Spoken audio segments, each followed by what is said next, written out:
Movie की शुरुआत में हमें बताया जाता है कि आज से 2 साल पहले एक अमेरिकन फैमिली ने रॉन्ग टर्न ले लिया था और वो मिलिट्री एरिया सेक्टर 16 में पहुंच गए थे, जहां पर उनके साथ बहुत बुरा होता है क्योंकि नेक्स्ट मॉर्निंग तक उनकी फैमिली के आधे मेंबर मारे जा चुके थे। इसके बाद आर्मी ने वहां पर सर्च एंड डिस्ट्रॉय मिशन शुरू किया। उस फैमिली के साथ हुई पूरी घटना हमने पार्ट 1 में देखी थी और अब कहानी प्रेजेंट टाइम में आती है, जहाँ पर हम सेक्टर 16 को देखते हैं, जिसमें कुछ वैज्ञानिक रिसर्च कर रहे होते हैं और उनकी सिक्योरिटी के लिए सीनियर कर्नल अपने कुछ साथियों के साथ वहां पर मौजूद होता है। ऑपरेशन के दौरान एक साइंटिस्ट किसी दूसरे साइंटिस्ट से कांटेक्ट करने की कोशिश करता है, लेकिन वो माइन के बेस में होता है, जिसकी वजह से उनका कांटेक्ट नहीं हो पाता है। इसलिए वो मिशन के मैनेजर को कॉल करता है। उस समय हम देखते हैं कि उस बेसमेंट में काम कर रहे साइंटिस्ट को किसी ने बेरहमी से मार दिया है। मैनेजर से भी कोई रिप्लाई नहीं मिलने के कारण वो साइंटिस्ट वहाँ से जाने लगता है। तब उसे एक म्यूटेंट दिखता है जो किसी मरे हुए सांप को खा रहा था। वो उस वैज्ञानिक को वहाँ से चले जाने के लिए कहता है, लेकिन वो उसकी बात को समझता। तब तक वहाँ पर एक दूसरा म्यूटेंट आता है जो उसे मार देता है। उसके चिल्लाने की आवाज कर्नल सुन लेता है और वो उसे बचाने के लिए आता है, लेकिन उसे भी एक म्यूटेंट रोड से चीरकर पहाड़ी से नीचे फेंक देता है। इसके बाद हम कुछ मिलिट्री सोल्जर्स को देखते हैं जो कि अपनी ट्रेनिंग को पूरा करने के बाद अपने बेसमेंट की ओर जा रहे होते हैं, लेकिन बीच रास्ते में उनको सेक्टर 16 से होकर गुजरना होगा क्योंकि उन्हें वहाँ पर कुछ सामान सप्लाई करने का ऑर्डर मिला हुआ है।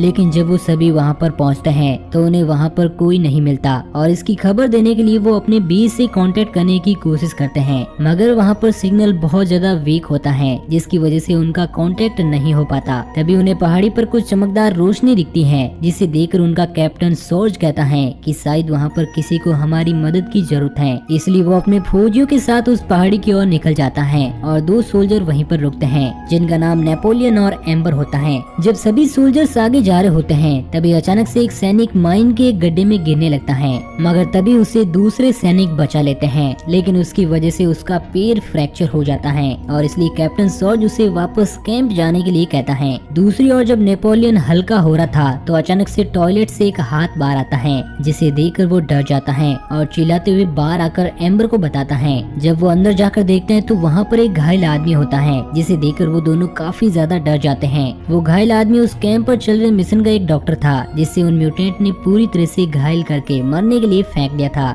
उसकी हालत बहुत ही ज्यादा खराब होती है। वो एम्बर को सिर्फ इतना ही कहता है कि वो यहाँ पर है और इसी के साथ वो मर जाता है। इस अधूरी बात को सुनकर वो काफी ज्यादा डर जाते हैं। तभी वो देखते हैं कि उनके ट्रक में किसी ने आग लगा दी है, इसलिए वो दोनों डरकर अपनी गन्स को लाने के लिए दौड़ते हैं, मगर उनकी गन्स और सारे हथियार वहाँ से गायब होते हैं। इन सब के बाद एम्बर डिसाइड करती है कि वो बाकी सोल्जर्स के पास उस पहाड़ी पर जाएगी, मगर नेपोलियन वहाँ पर जाने से इनकार कर देता है, इसलिए एम्बर अकेले ही निकल जाती है। लेकिन तभी पीछे से एक म्यूटेंट आकर उसे पकड़ लेता है। उसके चिल्लाने की आवाज सुनकर नेपोलियन उसकी हेल्प के लिए दौड़ता है। एम्बर उस म्यूटेंट से अभी तक लड़ रही होती है, इसलिए वो म्यूटेंट अब उसे मारने की कोशिश करता है, लेकिन तभी पीछे से एक गोली उसके कंधे पर लगती है, जिसकी वजह से वो पास ही में बने होल में भाग जाता है। गोली चलाने वाला वही सैनिक होता है जिसका पैर फ्रैक्चर हो चुका था। वो नीचे आ ही रहा होता है कि तभी वो म्यूटेंट एक दूसरे होल से उसे अंदर खींचने लगता है। एम्बर उसके हाथ को पकड़ लेती है। तभी वहाँ पर नेपोलियन भी आ जाता है।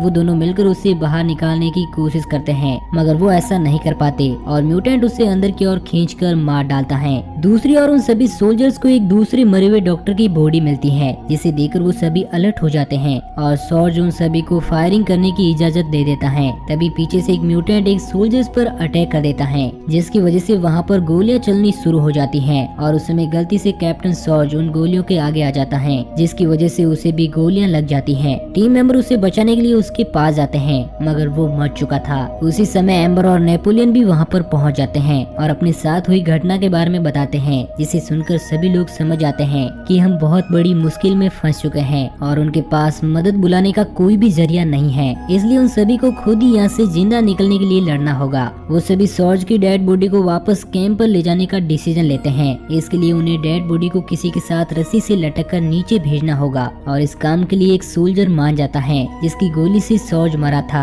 वो उसे रस्सी की सहायता से नीचे भेजते हैं और बाकी लोग उस रस्सी रस्सी को पकड़ कर रखते हैं, लेकिन अचानक से रस्सी टूट जाती है और वो सोल्जर भी मारा जाता है। उस समय वो नोटिस करते हैं कि रस्सी टूटी नहीं बल्कि उसे काटा गया था। इसका मतलब वो म्यूटेंट अब उन्हें एक एक करके मारना चाहते हैं। काफी सोच विचार कर वो लोग पहाड़ी से नीचे उतरना शुरू करते हैं। तब आगे जाकर उन्हें कर्नल मिलता है जो कि बहुत ज्यादा घायल होता है। वो लोग कर्नल से बाहर निकलने का रास्ता पूछते हैं। तब कर्नल उन्हें बताता है कि तुम्हें इस जगह से बाहर निकलने के लिए माइंस में से होकर जाना पड़ेगा, मगर तुम उन म्यूटेंट से बच नहीं पाओगे क्योंकि वो तुम्हें जहाँ पर देखेंगे वहीं पर मारने की कोशिश करेंगे। लेकिन लड़कियों को वो नहीं मारते क्योंकि वो उन्हें ब्रीस्ट फीडिंग के लिए यूज करते हैं। ये सुनकर नेपोलियन उससे गुस्से में पूछता है कि तो फिर हम उन लोगों से कैसे बच सकते हैं। तब कर्नल सिर्फ एक ही वर्ड कहता है, सिंपल। ये कहकर वो अपने आप को गोली मार लेता है। अगले सीन में हम एम्बर और मिसी को देखते हैं जो दोनों अकेली बैठी हुई होती हैं क्योंकि ये म्यूटेंट के लिए बनाया गया एक जाल होता है। उन दोनों को अकेला देखकर एक म्यूटेंट उनकी ओर आता है, मगर उसी वक्त सभी सोल्जर मिलकर उसे गोलियों से भून देते हैं। उस दौरान मिसी उन सब से थोड़ी दूर होती है, इसलिए एक म्यूटेंट उसे पकड़ लेता है।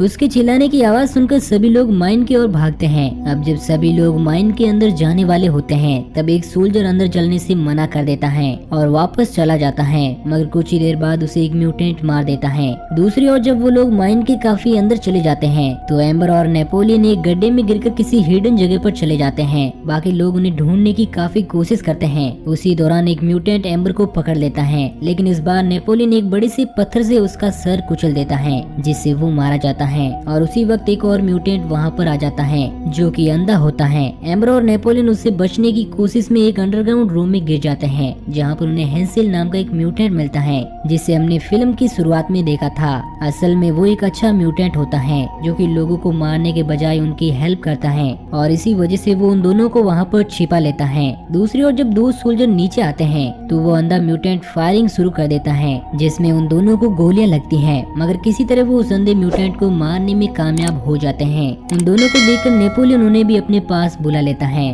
बाद में उन चारों को लेकर हेंसेल बाहर जाने के रास्ते की ओर निकल पड़ता है। आगे जाने पर उन्हें बहुत सारी डेड बॉडीज और कटे हुए बॉडी पार्ट्स मिलते हैं जिनमें उनके साथियों की डेड बॉडीज भी होती हैं। उसी दौरान उनका एक सैनिक अचानक से मर जाता है, इसलिए वो उसकी डेड बॉडी को लेकर आगे निकल जाते हैं। कुछ दूर आगे जाकर उन सब में बहस छिड़ जाती है क्योंकि एम्बर और नेपोलियन मिसी को वहाँ पर छोड़कर नहीं जाने वाले थे, मगर एक सेल्फिश सोल्जर होता है जो किसी की परवाह नहीं करता है। एम्बर और नेपोलियन मिसी को ढूंढने के लिए वापस चले जाते हैं। उस वक्त उस सोल्जर को एक डायनामाइट का बॉक्स मिलता है जिसे देखकर वो उन्हें अपने साथ लेने के बारे में सोचता है, मगर असल में वो एक जाल होता है क्योंकि जैसे ही वो आगे जाता है तभी उससे कनेक्टेड एक वायर से ट्रिगर दब जाता है जिससे एक ब्लास्ट के साथ वो मर जाता है। नेपोलियन और एम्बर जब मिसी को ढूंढ रहे थे तब एक म्यूटेंट उन पर अटैक कर देता है, मगर वो उसे मारकर आगे बढ़ जाते हैं। आगे जाने पर उन्हें मिसी बंधी हुई मिलती है। वो उसे खोलकर वहाँ से निकलने वाले होते हैं कि एक हेड नाम का म्यूटेंट उन सब पर अटैक कर देता है, मगर एम्बर और नेपोलियन उसे किसी तरह मुश्किल से मार देते हैं और वो तीनों वहाँ से बाहर निकल जाते हैं, मगर अभी भी कोई जिंदा होता है जो उन सभी को देख रहा था। और इसी के साथ ये मूवी यहीं पर एंड हो जाती है। तो दोस्तों, अगर आपको इस मूवी की कहानी पसंद आई हो तो हमारे चैनल को सब्सक्राइब जरूर करना ताकि आपको इसी तरह की एंटरटेनिंग कहानियों का डेली डोज मिलता रहे। बाकी मैं मिलूंगा आपसे किसी नई दिन नई कहानी के साथ। तब तक के लिए गुड बाय।